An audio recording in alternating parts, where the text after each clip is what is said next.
Guys, let me say before you watch this video, I am in no way trying to take away from Pelican's products.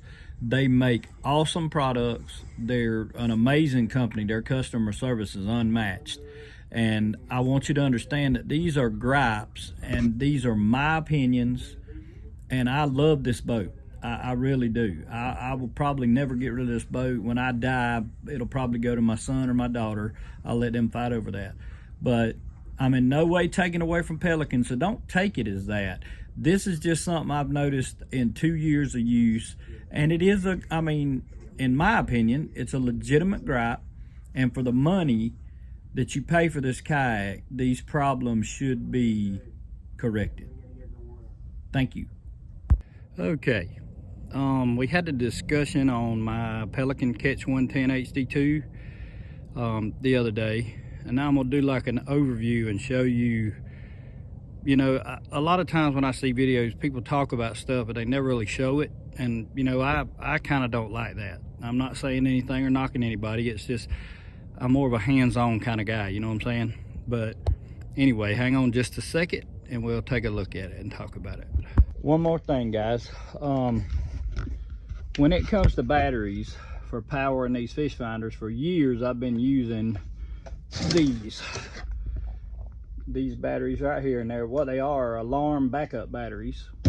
And this one is 9 amp hour, and it works great. You can use that thing for days and days and days to power your fish finder without charging it. Now that's with a Garmin Striker 4. I don't know about the other one, but this is something that I've just started doing, and I've used these before for lights. These are to my Bosch 12 volt lithium ion drill. It's a little impact driver my wife got me, but this battery right here, believe it or not, will power that fish finder for over 8 hours. No joke. I have 2 of them in there. That's more than enough juice to get me through the day.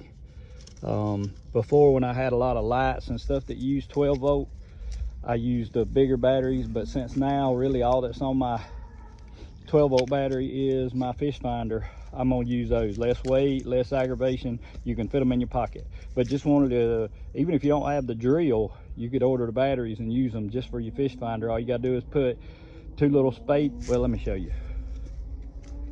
They have slots in the top that it's not for the drill itself.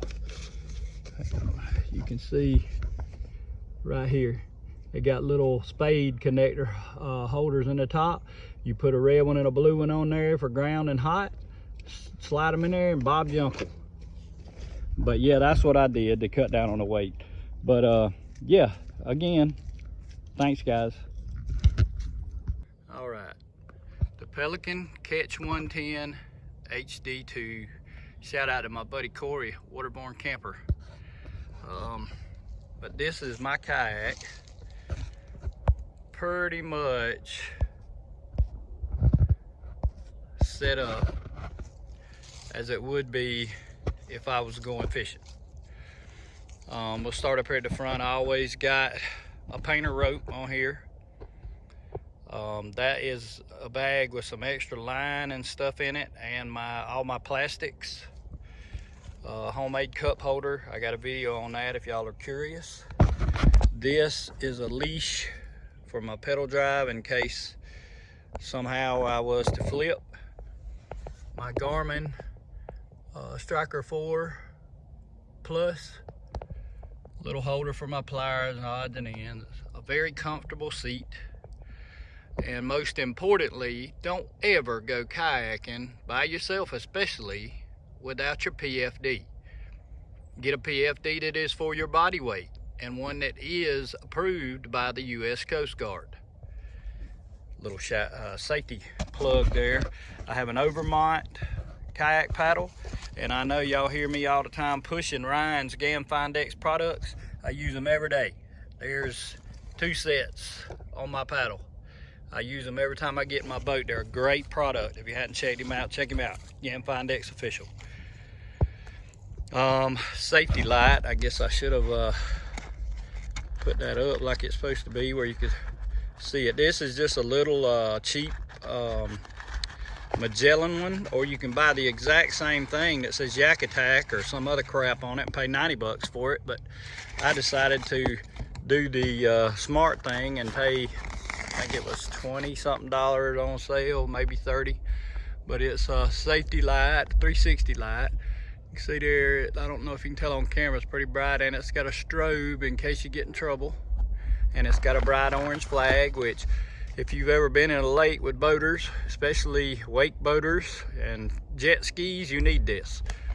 This is a new camera pole I'm working on. I've been trying to figure out a way to get different shots than everybody else. And this thing extends, oh Lord, I don't even know how far up it goes, but anyway. And then my kayak crate, I got a video on that. It's one of my earlier videos. It's just an old crate with some rod holders screwed to it, and there's my net. I got a place for my net. That's actually for my anchor, but when I'm not using an anchor, I put my net in there, and then when I'm using my anchor, I put my net over here in one of these. This right here is probably one of my biggest gripes about this kayak. I love this kayak. This is a great kayak, super stable, it's fun, but this damn thing right here, this right here, I don't know why, if they test these things, that they didn't see that this rudder is very unresponsive. I don't know if it's the size of the blade, I don't know if it's how far it goes down in the water, I don't know. But whatever it is, Pelican needs to take a look at it and maybe come up with an upgrade kit. And for people that's bought it with a suck rudder on it, they should provide it for free, Pelican, or offer it for sale at a reasonable price. But that is one of my biggest gripes with this boat. The other one I'll show you in a minute. On my crate, I have this little storage pocket thing. It was one of those bucket caddy things, and it straps broke, so I cut it up and made different stuff out of it. I got a waterproof, it's like a little container, but it's got a whistle. You have to have a whistle by law in the state of South Carolina anyway. Has a little striker on it to make fire. It's got a compass, and this compass is liquid filled. It actually works real well. And then you unscrew the compass. It's got a little signal mirror in the top and a waterproof chamber. I always keep that. I have a whistle on my PFD, but I always keep that. Those are spare batteries for different things, my light and 360 light and stuff like that. But this is usually for my anchor, but I got my net in there right now. This is a collapsible net my wife bought me off of Amazon. It's rubberized, the hooks don't get in it as bad. This is my co-pilot. He's been having some troubles with his little hips, and he's kind of depressed right now. You say hey to everybody, buddy. You say hey to everybody. Say hey, everybody. That's my little buddy, but he's in a mess right now. I love you, buddy. But yeah, this is my Frabill expandable bump board. Travis Folks gave me this. Y'all know him as Travis Does Kayak Fishing. Great guy, great content. Check him out. But he gave me this expandable one. Some kayak clubs allow it, some don't. I also have a hog trough that I paid a ridiculous amount of money for because it says hog trough on it. Anyway, can't say enough about this seat. Very comfortable. You've seen this.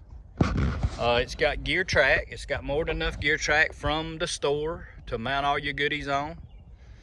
I've never had any problems out of this. I've heard of people having issues with it. I never have. I have had problems with squeaky drive. They replaced it, no questions asked. Kept the old one to use as parts. But yeah, I mean, basically in a nutshell, that's the kayak that I use to fish in. And like I said, it's a great boat. But this is my second biggest gripe, is when you put your drive in here and you're pedaling along happy, if you catch a fish and he's pulling you towards the bushes, because as anybody that's ever kayak fished knows, when you hook a fish, even a small fish can pull you around. These kayaks move very easily with very little effort. But you have to unlock these like that, You have to pull the drive out. You have to turn it 180 degrees and put it back in to have reverse.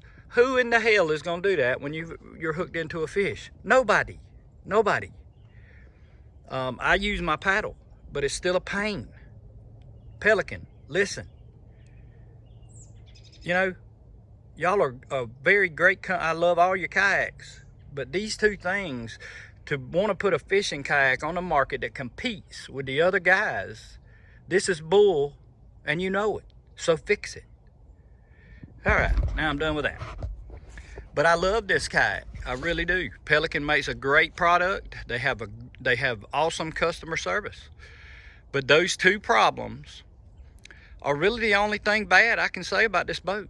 I mean, really.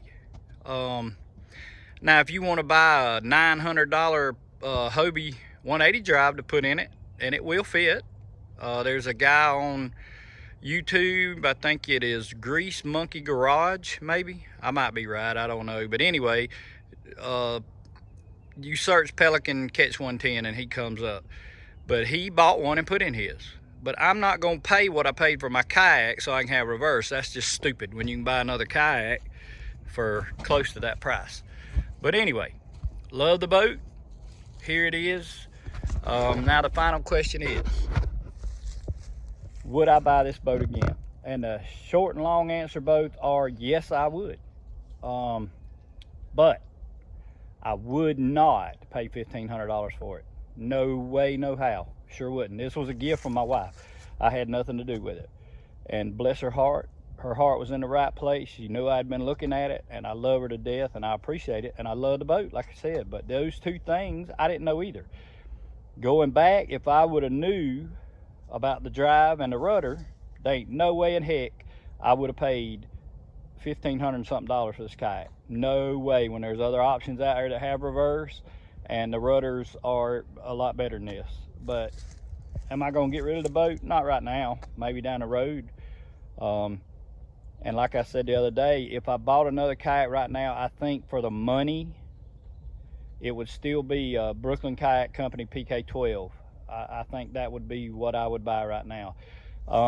Would I love to have a Sportsman like, or a Old Town PDL like Travis has got? Absolutely. Am I going to pay what they want for them? Absolutely not. If I was going to spend that much money, I'd buy a Hobie. But anyway, that's all preference. So any boat that can get you on the water and get you fishing is a great boat. These are little gripes that, you know, I work around, and you can too. I mean, if you don't mind those two things, and in my opinion, if you were going to be doing a lot of recreational camping and stuff, this would be an awesome boat for that. Really would, because it's stable. It'll hold a lot of weight. Their weight limit's off. You can put way more than that on here, I guarantee you. I've done it. And we're going to do some camping videos, island camping videos on this kayak this summer. I wish I would have had this boat when I went with Brother John for that week that we camped on all those different islands. Would have been great. But anyway, this is my overview. To all my new subscribers, thank you so much. To all my old subscribers, I love you. Thank you. And as always, God bless you, and I'll see you in the next video. This makes him feel better. This is therapy. He steals wood out of my shop and he chews it up. It's okay, buddy. I didn't need that board for anything. If that makes you feel better, you chew that board. Poor little guy. He loves to chew wood, but he is a thief. He steals it. Good job, buddy. Good job.